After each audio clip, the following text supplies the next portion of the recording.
તો ભાઈ મારા મોજીલા મિત્રો અમે ક્યાં આવી ગયા છીએ તો કે વાયપીડી ડોમમાં હે વાલી બહુ વરખ પણ તો જો ને ગરબાનું નામ પડે એટલે હરખાવાનું જ હોય. એમ ને પણ તમને એમ થતું છે કે આટલું વહેલા નવરાત્રી કેમ તો કે ભાઈ આ નવરાત્રી નથી પણ નવરાત્રીની તૈયારી છે. અહીંયા અનાઉન્સમેન્ટ છે કે આ વખતે વાયપીડી ડોમમાં કોણ આવવાનું છે. બરાબર છે. અહીંયા જુઓ ભાઈ શાસ્ત્રોક્ત રીતે અહીંયા શું કહેવાય બધા મંત્રોચ્ચાર શરૂ છે. અહીંયા કોણ ઊભું છે તમને થોડીક વારમાં બતાવી દઉં. બરાબર છે. બાકી હમણાં કર્ટન હટશે અને તમને ખબર પડી જશે કે આ વખતે વાયપીડી ડોમમાં કોણ ધૂમ મચાવવાનું છે અને કોણ નવરાત્રી કરી રહ્યું છે. એટલે થોડી જ વારમાં તમને હમણાં બતાવી દઉં. બાકી જો વાયપીડી ડોમ આ વખતે આમ જુઓ સરસ મજાની ફૂલ નવી થીમ મારે થઈને આવી ગયો છે. જો હવે આ રિલીઝ થવા જઈ રહ્યું છે.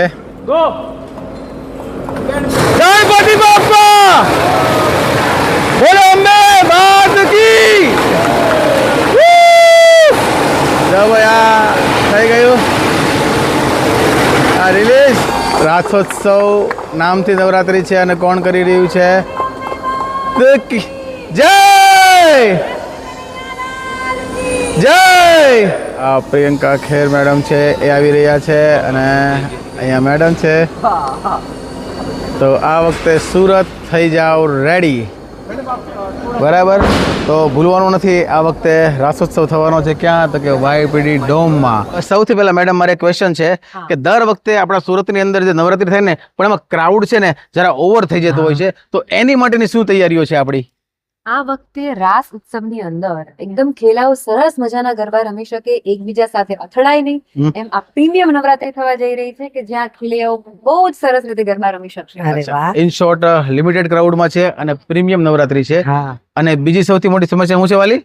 પાર્કિંગ ની પણ આ વખતે આપણે પાર્કિંગ તો પહેલા જ ફાળવી દેવાના છે. શું વાત છે. અચ્છા. અરે વાહ. તો ભાઈ એલોકેટેડ પાર્કિંગ પણ છે. તો મોસ્ટ વેલકમ. ત્રણ બાજુનો એક સરસ મજાનો સમન્વય થઈ ગયો છે. પ્રિયંકા ખેર છે, એલોકેટેડ પાર્કિંગ છે, લિમિટેડ પબ્લિક છે, હા. પ્રીમિયમ નવરાત્રી છે અને ચેનલ 4 છે એનું આયોજન છે. બરાબર છે. તો વસ્તુમાં કાંઈ ઘટશે નહીં. Most welcome. મેડમ આ વખતે શું છે તૈયારીઓ ખાસ આપની? વેલ પિત્તળિયા પાવા, વનમાં મહાદેવ, મારા દ્વારિકાના નાથ અને દેવ દ્વારિકા વાળા ઉપર તમે ખૂબ ઝૂમ્યા 2024 અને 25માં, પણ આ વર્ષે હું ટોટલ 10 નવા ગરબા લઈને આવી રહી છું અને 10 ગરબા ઉપર તમે ઝૂમ્યા વગર નહીં રહી શકો. વાહ ભાઈ વાહ. મતલબ તૈયારી પણ ફૂલ ઓન છે. તો મોસ્ટ વેલકમ. પહોંચી જવાનું છે. અહીંયા અમે નંબર મેન્શન કરેલો છે. તો તમારે જે કંઈ પણ ઇન્ક્વાયરી હોય, તમારે બીજું કંઈ પણ કામ હોય બિઝનેસ રિલેટેડ તો આપ કોન્ટેક્ટ કરી શકો છો. પછી કહેતા નહીં કે અમે રહી ગયા એટલે જલ્દીથી નંબર બુક કરી લેજો યા નંબર સેવ કરી લેજો. ગમે ત્યારે કામ લાગી જાય.